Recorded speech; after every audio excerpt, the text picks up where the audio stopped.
ફરજથી ઉપર માનવતા કાસમપુરમાં 108 EMT બન્યા ભગવાન સમયસર નિર્ણયથી પ્રસૂતા અને નવજાત જીવન બચાવ્યું।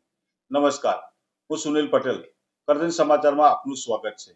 108 ઇમરજન્સી સેવાની વધુ એક પ્રશંસનીય કામગીરી સામે આવી છે, જ્યાં ફરજ પ્રત્યેની નિષ્ઠા, તાલીમ અને સમયસર લેવાયેલા નિર્ણયથી એક પ્રસૂતા મહિલા સહિત નવજાત બાળકનો જીવ બચાવવાનો માનવતાનો ઉત્તમ દાખલો પુરાયો છે।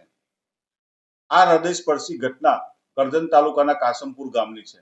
મધ્યપ્રદેશથી ખેતી માટે આવેલા વસંતભાઈ બામણિયા પોતાના પરિવાર સાથે કાસમપુર ગામે સતીશભાઈ પટેલના કુવા પાસે ખેતી કામે રહેતા હતા। તારીખ 24ના રોજ વસંતભાઈની પુત્રી સમબેનને અચાનક પ્રસૂતિનો ભારે દુખાવો ઉપડતા પરિવાર ગભરાઈ ગયો અને તાત્કાલિક 108 ઇમરજન્સી સેવામાં કોલ કરવામાં આવ્યો। કુરાલી સ્થિત 108 એમ્બ્યુલન્સ ઘટના સ્થળે પહોંચતા જ દર્દીની હાલત અત્યંત ક્રિટિકલ હોવાનું સામે આવ્યું। તપાસ દરમિયાન જાણવા મળ્યું કે બાળક પગે બહાર આવી રહ્યું હતું અને નાળ ગળામાં વીંટાયેલી હતી, જે પરિસ્થિતિ અત્યંત જોખમી હતી।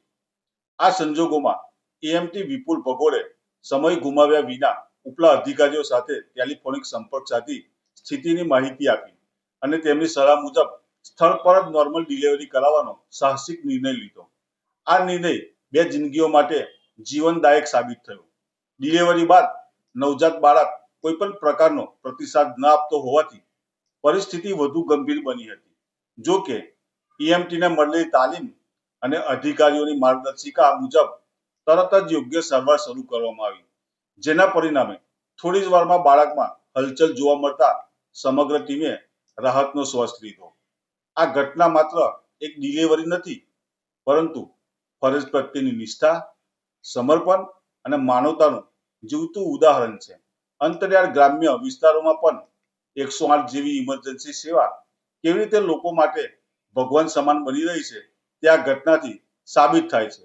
આ તબક્કે બાળકના દાદા અને ખેતર માલિકે 108ની ટીમનો દિલથી આભાર વ્યક્ત કરતા જણાવ્યું કે બાળક પગે બહાર આવી રહ્યું હતું, અમારી આશા છૂટી ગઈ હતી, પરંતુ 108ની ટીમે મારી દીકરી અને નવજાતનું જીવન બચાવી લીધું। આજે અમારા માટે તેઓ ભગવાન સમાન છે। તારીખ 24/12/2025ના રોજ એક સવારે 5:30ના આજુબાજુ મારામાં એક કેસ અસાઇન થયેલો હતો।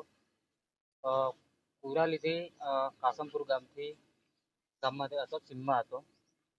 ત્યાંથી અમારામાં જે કેસ અસાઇન થયો ત્યારે અમે ત્યાં 8 થી 9 મિનિટની અંદર ત્યાં સીમ પર પહોંચ્યા હતા। ત્યાં જઈને માતાને જે પ્રસૂતિનો દુખાવો ઉપડેલો હતો ત્યાંથી અમે પહોંચ્યા ત્યારે બાળકના જે પગ બહાર આવી ગયા હતા। હવે ત્યાં અમે પહોંચ્યા એટલે પેશન્ટને જે પરિસ્થિતિ એવી હતી કે એને એમ્બ્યુલન્સમાં આગળ લઈ જઈ શકાય તેમ નહોતા, એટલે અમે ત્યાં જ પછી અમારી પ્રોસેસ ચાલુ કરી। અમારા જે ફિઝિશિયન અને અમારા EME સર અને એમનો સપોર્ટ લઈ અને અમે કામગીરી ચાલુ કરી હતી ત્યાં આગળ। અને પગ બહાર આવી ગયા અને નાળ બી વંઢાળેલી હતી, એટલે પછી અમે નોર્મલ રીતે માતાને હેલ્પ કરી અને ડિલિવરી નોર્મલ થઈ હતી। પછી ત્યાં ડિલિવરી થઈ એટલે બેબીના જે રિસ્પોન્સ અને કોઈ રડતું નહોતું અને કોઈ હાવભાવ નહોતા, ત્યારે અમે બેબીને રિસેસિટેશન કરી, સક્શન કરી અને એમ્બ્યુલન્સમાં લીધા। પછી બાળકને રડતું ચાલુ થયું હતું અને પછી હોસ્પિટલમાં શિફ્ટ કર્યા હતા અમે।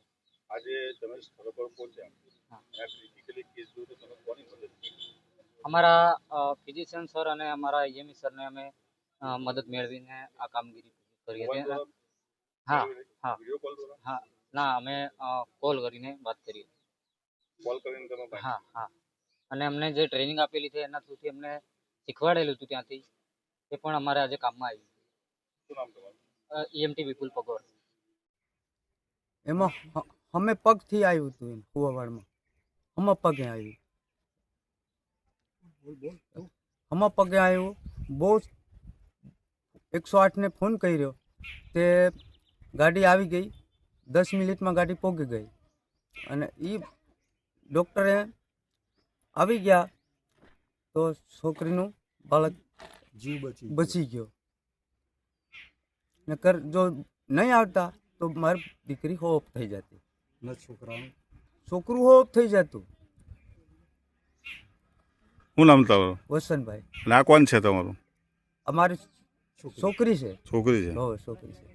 કાસમપુરનો વતની છે અને આ મારા કુવા પર આ જે વસંતભાઈ ભાગ્યો છે એની છોકરીને ડિલિવરી અહીં 108 એમ્બ્યુલન્સને બોલાયા હતા 24 તારીખે મરકે, અને તેઓની ડિલિવરી થાય એવું લાગતું નહોતું, પણ એ 108ની એમ્બ્યુલન્સ આવી અને એમને ડૉક્ટરે સારી કામગીરી કરી, એ બદલ એમનો હું આભાર માનું છું. અને આ કહેવાય છે કે ભાઈ ક્રિટિકલી કેસ હતો, ડિલિવરી થાય નથી અને આગળ 108ના જે EMT છે એમના દ્વારા એ ડિલિવરી, શું કહેશો, કેવું લાગે છે તમને? સારું છે. એમને જે નાડ વીંટાઈ ગયેલી હતી અને જે કંઈ હતું એ સારી રીતે એમને કામગીરી કરી છે. અને છોકરું બાળક હતું એ બાળક કશું હતું નહીં એટલે એમને એ કરી અને ટ્રીટમેન્ટ આપી અને એમને શ્વાસનું એ કર્યું હતું. કેવું લાગે, શું કહેશો આ બાબતે? આ બાબતે 108 એમ્બ્યુલન્સને જે કંઈ ડૉક્ટર હતા એમનો હું આભાર માનું છું. શું નામ તમારું? મારું નામ સતીશભાઈ પટેલ.